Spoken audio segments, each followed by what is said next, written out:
रखती है।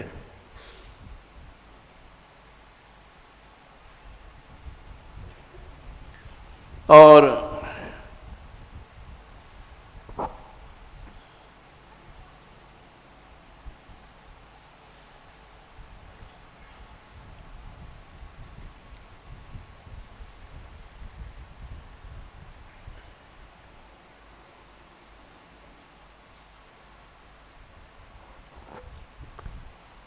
इन्होंने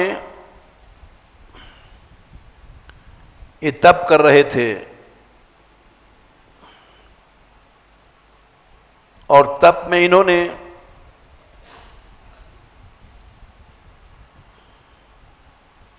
मछलियों का विहार देखा।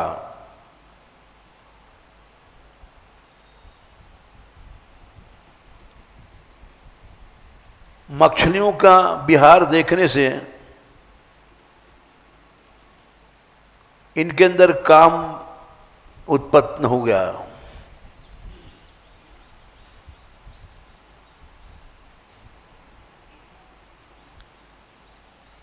और काम के उत्पन्न होने से काम का स्वभाव है कि वो स्त्री चाहता है।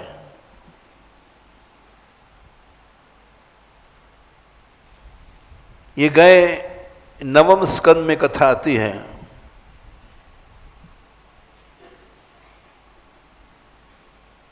और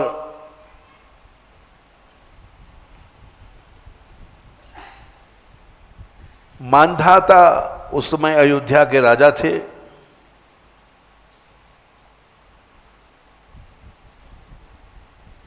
वहां जाकर के उन्होंने इच्छा प्रकट किया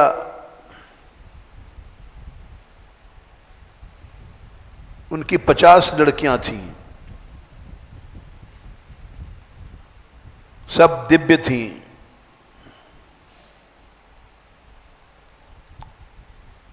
और युवती थीं।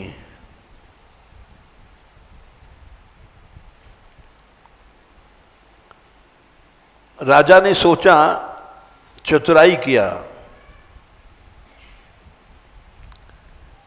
ये बहुत बूढ़े थे।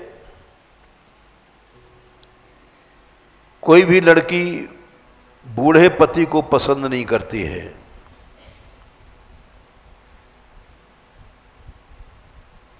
इसलिए इन्होंने सोचा कि मैं किस लड़की का अप्रिय करूं। ये बूढ़े हैं और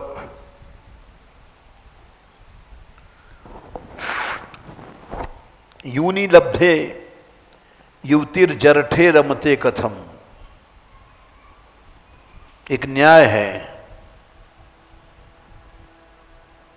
तो उन्होंने कहा कि ऋषि, आप स्वयं चले जाइए और जो लड़की आपको पसंद कर ले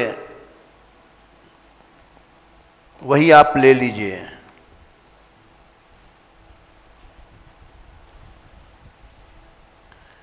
ये समझ गए कि राजा ने चतुराई किया।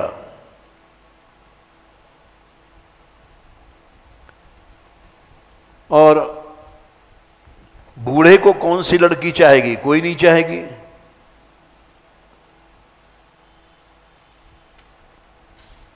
इसलिए इन्होंने, तपस्वी तो थे ये, इतना सुंदर रूप बनाया कि जितनी लड़कियां थीं 50, सब ने इनका हाथ पकड़ लिया।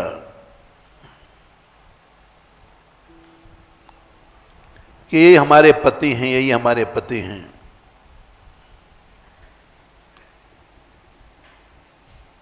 पचासों को लेकर के वो चले गए, 50 से विवाह किया। राजा देखता रह गया।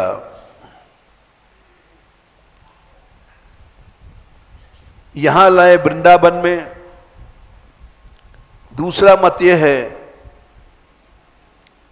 कि सुरीर एक गांव है, ब्रज यात्रा में पड़ता है, जमुना पार है।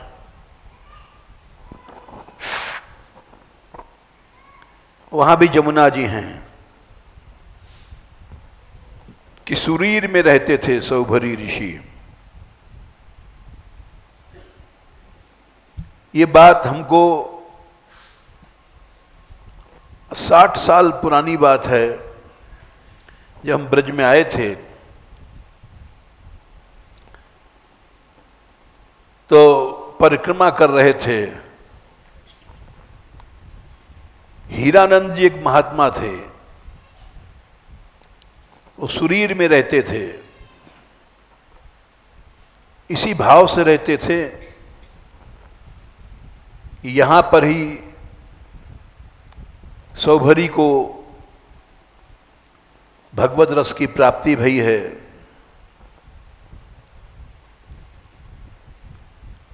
वो थे तो सन्यासी, लेकिन रसिक थे। उनकी हमारी भेंट हुई थी स्वामी हरिनामदास जी की यात्रा में। वो अकेले थे जो लाल कपड़े वाले घुंघरू बांध के नाचते थे। सन्यासी लोग नाचते नहीं हैं, लेकिन वो अकेले सन्यासी थे जो सन्यासियों की यात्रा में नाचा करते थे। और घुंघरू उनके पांव में हर समय बंधा रहता था। यात्रा में भंडारा हो रहा है, भोजन हो रहा है, सहज सत्संग हो रहा है, हीरानंद जी का घुंघरू हर समय बजता रहता था। और जैसे मीरा जी का पद आता है,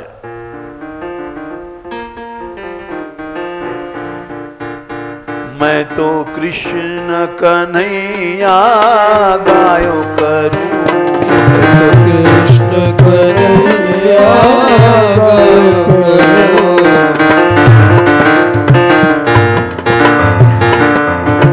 गायो करूं, मैं तो गायो करूं, गायो करूं, मैं तो गायो करूं,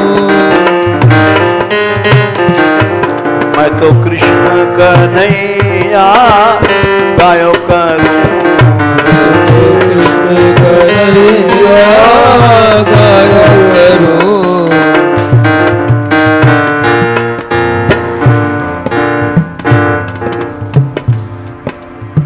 जहां जहां चरण धरूं धरती पे, जहाँ चरण धरो धरती पे। मीरा हर समय नाचती रहती थी। इस पद में उन्होंने लिखा है, चाहे उठ रही हैं, चाहे बैठ रही हैं, चाहे कहीं आ रही हैं, जा रही हैं, जहां जहां चरण धरूं धरती पे, जहाँ चरण धरो धरती पे। मैं तो तहाँ तहाँ ही नाचो करूं, मैं तो तहाँ तहाँ ही नाचो करूं,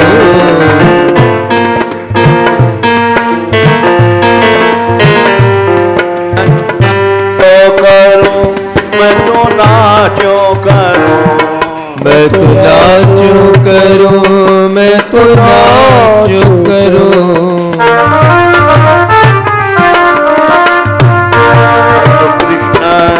कन्हैया गायो करूं, मैं तो कृष्ण कन्हैया गायो करूं। तेरो ही सुमिरन, तेरो ही सुमिरन, तेरो ही सुमिरन,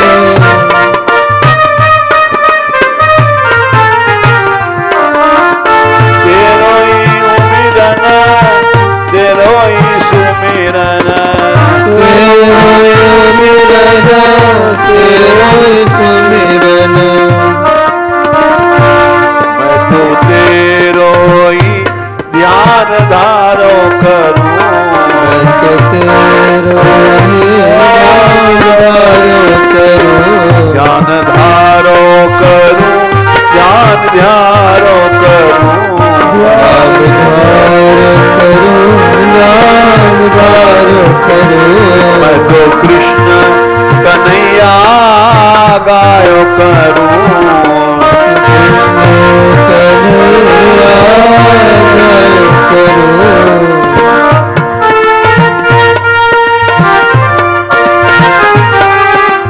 मीरा के प्रभु गिरधर नागर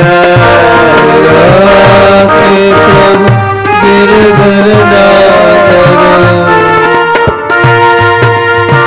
मीरा के प्रभु गिरधर नागर मीरा के प्रभु गिरधर नागर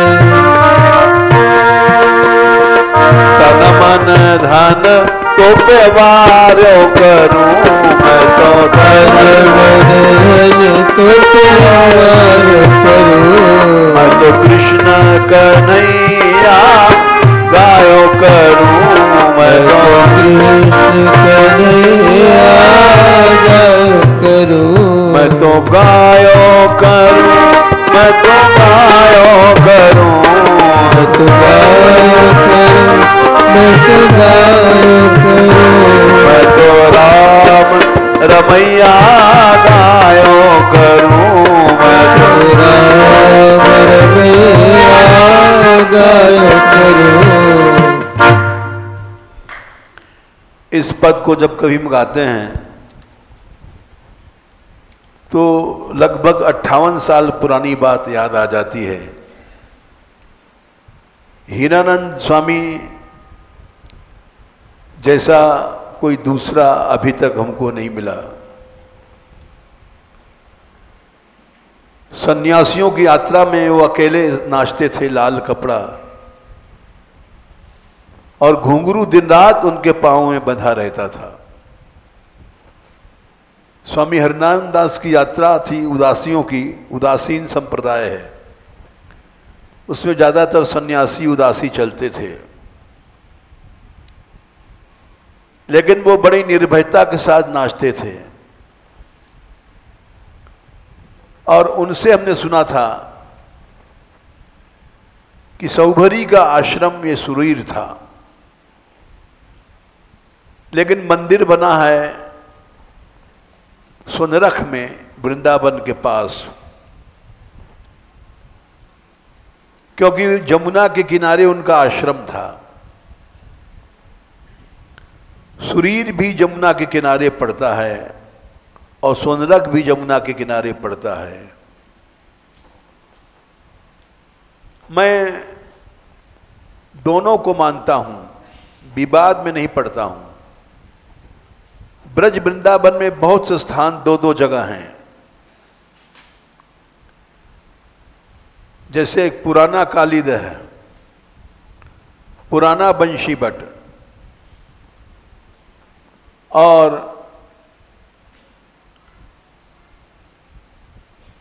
नया कालीदह है।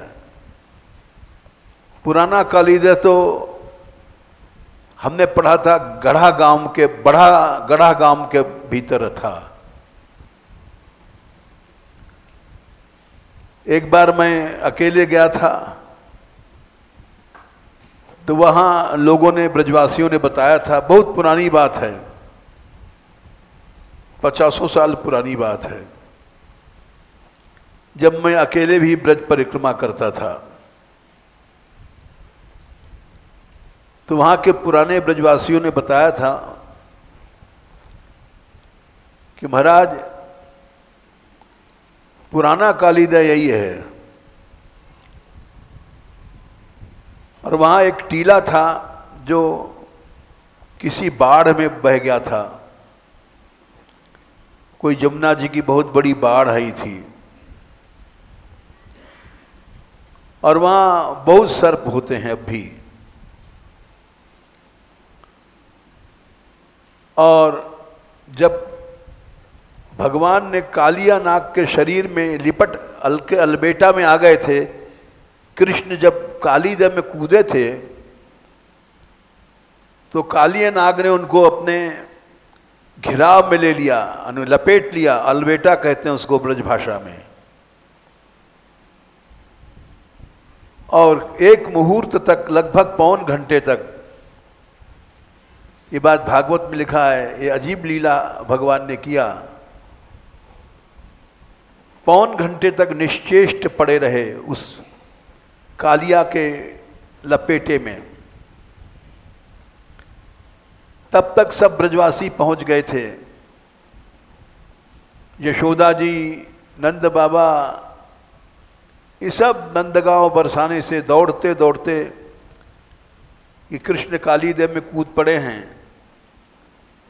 हल्ला मच गया, सारा ब्रज पहुंच गया वहां। और वहां पर यशोदा जी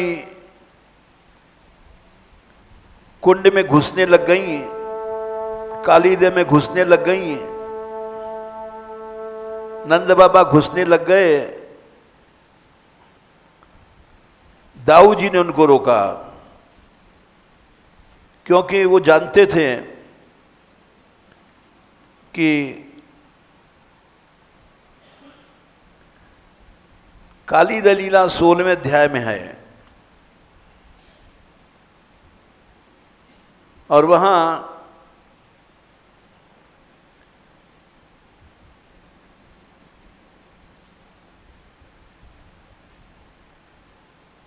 तांस तथा कातरान वीक्ष्य भगवान माधवो बला, सब घुसने लग गए। बिना रामेण गाह कृष्णम ज्ञात्वा वारेतुम गतम, आबाल वृद्ध बनिता सर्वेंग पशुवृत्तयः, निर्जग्म गोकुला दीना कृष्ण दर्शन लालता।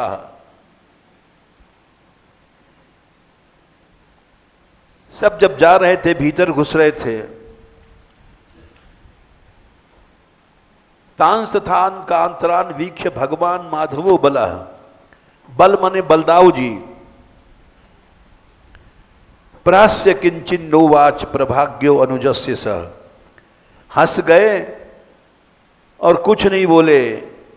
क्यों? अपने छोटे भाई कृष्ण के प्रभाव को जानते थे।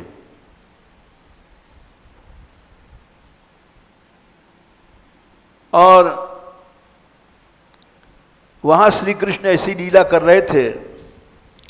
अंतर हृदय भुजग भोग परीतम आराध, भुजग भोग सर्प के घेरे में श्री कृष्ण पड़े हैं।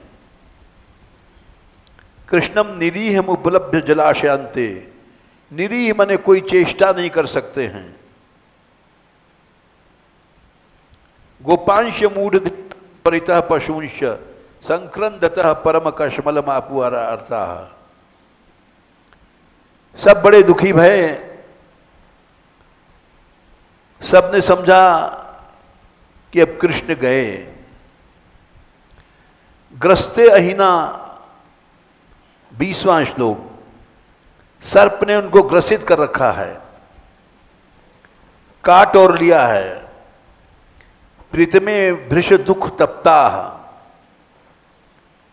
गोपियों ने देखा, बड़ी दुखी भई और सब मृतक प्रतीका, मुर्दा की तरह हो गई थी।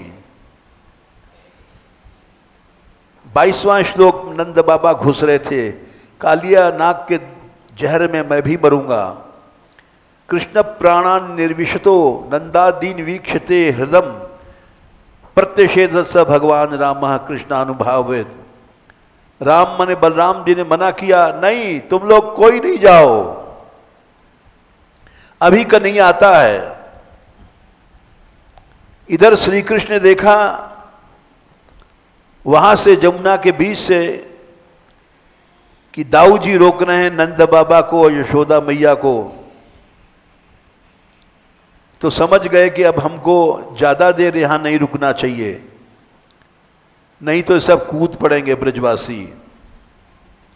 इत्थम सकोकुल गोकुल मनम गतिम निरीक्ष्य शस्त्री कुमारम अति दुख निपा दुखितम आत्महेतु आज्ञाय मर्त पदवीम अनुवर्तमाना स्थित्वा मुहूर्तम। एक मुहूर्त माने लगभग पौन घंटे तक उस सर्प के जकड़ाव में आकर के पड़े रहे। उसके बाद स्थित्वा मुहूर्तम उदतिष्ठत उरंग बंधात, सर्प के बंधन से निकले, उठे। कैसे उठा? तत्प्रथ्यमान वपुषा, शरीर बढ़ाया छोटे से कन्हैया ने, और बढ़ाया प्रथ्यमान वपुषा। सर्प को बड़ी पीड़ा हुई, व्यथित आत्मभोग, उसके शरीर टूटने लग गया। और त्यक्तोन्नमय कुपितः स्वफणान भुजंग, क्रोध में उसने अपने फणों को उठाया और सामने खड़ा हो गया। तस्थौ श्वसंग, उसके नाक के नथुने से अग्नि निकल रही थी और कृष्ण को देखने लग गया क्रोध में, क्योंकि उन्होंने जब शरीर बढ़ाया था तो उसका शरीर टूटने लग गया था। और दोनों जीभ से अपने होंठ को चाटता हुआ फिर से इनको लपेटने के लिए दौड़ा। भगवान क्रीडन नमुम परिसरम, खेल खेलते हुए पैंतरा बदलने लग गए और उसके पकड़ में नहीं आवे। घुमाते घुमाते उसको थका दिया। 26वां श्लोक, एवं परिभ्रम हतौजस उन्नतांसम, थका दिया। और जिस फन को झुकाता था काटने के लिए उस पर चढ़ जाते थे और उनको नाचने की इच्छा हुई। जब नाचने की इच्छा भई तो नृत्य की मुद्रा में खड़े भये। तम नर्तुम उद्यतम अवेक्ष तदा तदीय गंधर्व सिद्ध चारण देवध्व। नाचना चाहते हैं कन्हैया। गंधर्व आ गए, सिद्ध आ गए, सूर देवता आ गए, चारण आ गए, देववधुएं आ गई। कोई मृदंग बजा रहा है, कोई ढोलक, कोई नगाड़ा, मृदंग, पड़वा, नग, वाद्य गीत, अनेक बाजे, अनेक गीत बजने लग गए और श्री कृष्ण नाचने लग गए। और आकाश से फूलों के हार देवियां फेंक रही हैं, प्रणाम कर रही हैं, जय हो काली मर्दन भगवान की जय हो। जिस जिस चीज को नहीं झुकाता था उस पर वो चढ़ जाते थे और उसके फनों को कुचल दिया। तो मैं इसलिए सुना रहा था कि बढ़ा गांव कौन, वो बढ़ा गांव है वहां जमुना किनारे, वहां कृष्ण ने शरीर बढ़ाया था, इसलिए उसको बढ़ा कहते हैं। तो कई स्थान दो दो जगह हैं, जैसे चीरहरण है।